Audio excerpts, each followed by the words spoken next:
আসসালামু আলাইকুম রহমতুল্লাহ। প্রিয় দর্শক, সূরা ইখলাস কখন একবার, দুইবার, তিনবার, পাঁচবার, 10বার পড়লে কি হয়? হ্যাঁ প্রিয় দর্শক, সেই বিষয়টি আজকে আপনাদের সাথে আলোচনা করব।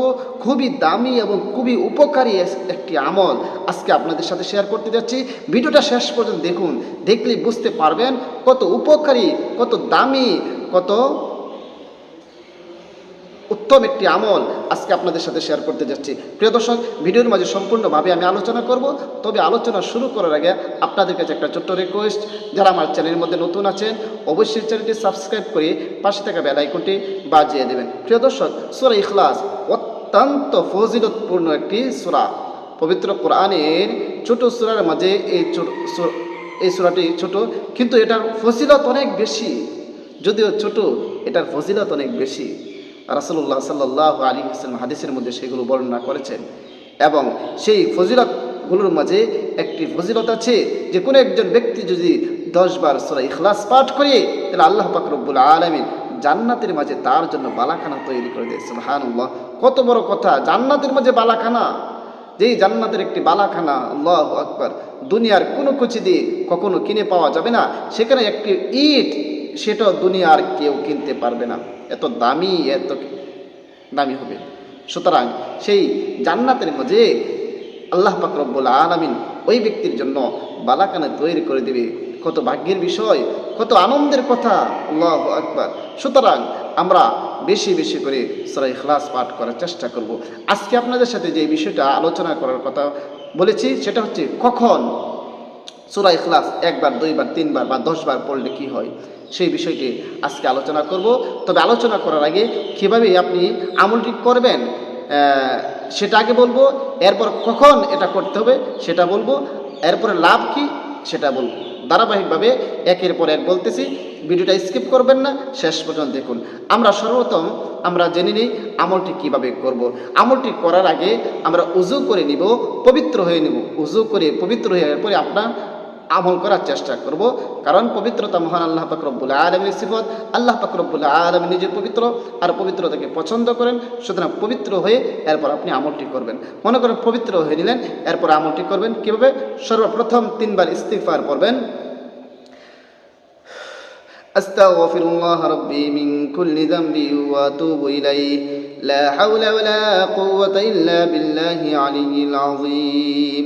3 বার ইস্তিগফার পড়ার পরে এরপরে নবীর মুহাব্বত অন্তরে নিয়ে যে কোনো দুরূদ শরীফ পারেন 3 বার পড়ে নেবেন। আল্লাহুম্মা সাল্লি আলা মুহাম্মাদি ওয়া আলা আলি মুহাম্মাদ কামা সাল্লাইতা আলা ইব্রাহিম ওয়া আলা আলি ইব্রাহিম ইন্নাকা হামিদুম মাজিদ।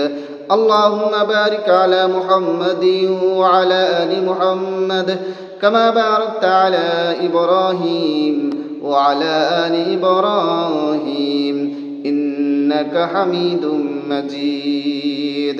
এরকম ভাবে 3 বার ইস্তিগফার এবং 3 বার দুরূদ শরীফ পড়ার পরে এরপরে আপনি পড়বেন আউযু বিল্লাহি মিনাশ শাইতানির রাজীম بسم الله الرحمن الرحيم قل هو الله أحد الله الصمد لم يلد ولم يولد ولم يكن له كفوا أحد بسم الله الرحمن الرحيم قل هو الله أحد الله الصمد لم يلد ولم يولد ولم يكن له كفوا أحد بسم الله الرحمن الرحيم قل هو الله أحد الله الصمد لم يلد ولم يولد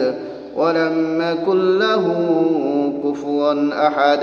এরকম ভাবে 1 বার, 2 বার, 3 বার, 5 বার, যয়বার পারেন পড়বেন। পড়ার পর আবারও শেষে 3 বার যে কোনো দুরূদ শরীফ পারেন পড়ে নেবেন। সাল্লাল্লাহু আলাইহি ওয়াসাল্লাম, সাল্লাল্লাহু আলাইহি ওয়াসাল্লাম, সাল্লাল্লাহু আলাইহি ওয়াসাল্লাম। প্রিয় দর্শক, এখন আমরা জানবো এই আমলটি কখন করতে হবে। এই আমলটি শুক্রবার আসরের নামাজের পরে, সূর্য ডোবার আগে, মাগরিবের আগে, আসরের পরে এবং মাগরিবের আগে আপনি আমলটি করবেন। এখন আমরা জানবো এই আমলটি করলে কী হবে। প্রিয় দর্শক, এই আমলটি যদি আপনি করতে পারেন, আল্লাহ পাক রব্বুল আলামিন আপনার মনের আশা আকাঙ্ক্ষার সাথে সাথে পূরণ করে দেবে। আপনার মনের আশা বাসনা, আপনার যত কিছু মনের আশা, যত কিছু আপনার প্রয়োজন সবগুলো আল্লাহ পাক রব্বুল আলামিন পূরণ করে দেবেন। আর সাথে সাথে ইনশাআল্লাহ ফলাফল পাবেন ইনশাআল্লাহ, আপনি যদি সহি শুদ্ধভাবে সঠিকভাবে যদি আপনি আমল করতে পারেন। প্রিয় দর্শক, এই সহজ আমলটি সহি শুদ্ধভাবে আমল করবেন, ইনশাআল্লাহ ফলাফল পাবেন। আর ভিডিওটা বেশি করে শেয়ার করে দেবেন যেন সবাই আমল করতে পারে। সবাইকে অসংখ্য ধন্যবাদ। আসসালামু আলাইকুম রহমতুল্লাহ।